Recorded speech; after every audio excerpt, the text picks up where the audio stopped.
Hi folks. Alright, I need to warn some of you. That's me, kids, warning some of you.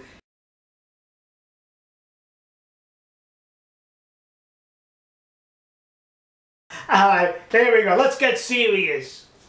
Appearing in the Dallas Morning News yesterday was this article. This is it, kids. See, the United States government is going to give the commies in Vietnam $43 million to clean up the after effects of Agent Orange. Now, what was that?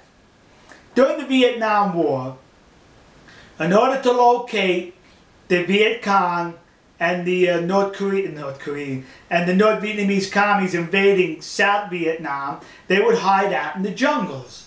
So Agent Orange was used to defoliate the jungles so it would expose the enemy and make them susceptible to helicopter gunships and aircraft. That was it. Well, when we left Vietnam and the North Vietnamese overrun the whole country, they took over abandoned Air Force bases. And on those bases was where those chemicals were stored. So for the last 40 years, the Vietnamese government, the commies, have been saying, you need to clean this mess up. You contaminated the land. Yeah, give us the money so we can clean it up. It's your responsibility, you Americans, you Yankees. Never mind the damage they caused us. Never mind the fact that the legitimate government of South Vietnam asked us to help starve off the Vietcong and the invading commies from the north. Never mind any of that. And never mind the fact the same government that murdered our troops is still in power in Vietnam. Well, the next day now appears this article. This is it, kids. See, we're giving them the $43 million, and they're quoting here some of the commie officials. It's not enough, and it's too late. That's what they said. So if it's not enough and it's too late, why are you still begging for it? And one of the officials said that perhaps now that you're living up to your responsibilities, we can have better relations with you. To which I have to say, really? You want us to pay you for damages you say we caused during the Vietnam War? I say you're nuts, and here's why. Now some of you are probably saying, well, we did that after World War II. Why not now? Let me explain.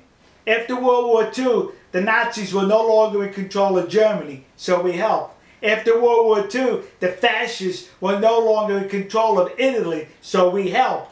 After World War II, the militarists were no longer in charge of Japan, so we helped.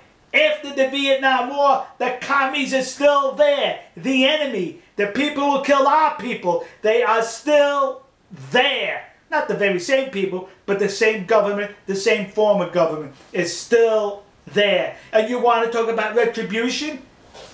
We're giving you $43 million for something that happened in a war. We still have about 1,200 MIAs, POWs, not accounted for and missing in Vietnam. We have an equal number missing that were killed during the war, unaccounted for. How come you're not helping with that? How come you have not resolved that issue in these past 40 years? Were you just sitting around while you were waiting for that contaminated land to not be contaminated? See? I told you, if you're a Vietnam vet or connected with the Vietnam War in any way, or a patriotic American, this video will upset you. And I'm going to upset you even more. Also appearing in today's Dallas Morning News was this article. See? And it continues further into the paper. This gentleman served in the Vietnam War. The United States Navy was stationed at a base in Vietnam where these chemicals were. He's recently been declined some medical attention from the Veterans Administration in this country. So wait a minute. We're giving $43 million to the enemy, but to those patriotic Americans who served, we're denying them. Well, welcome to America, the 21st century. Not only are we giving them $43 million to clean up the chemicals there, we're giving another $11 million to handle disabilities in Vietnam not related to this. Huh? We're putting $11 million to put commies on disability while we're denying our own very veterans. It's a sick time. It's a sick time we live in this country. Please remember this come this November. We'll see you, folks. God bless you. God bless America. And God bless the nation you happen to be in. And you commies in Vietnam, that was me, kids, saying that. We'll see you.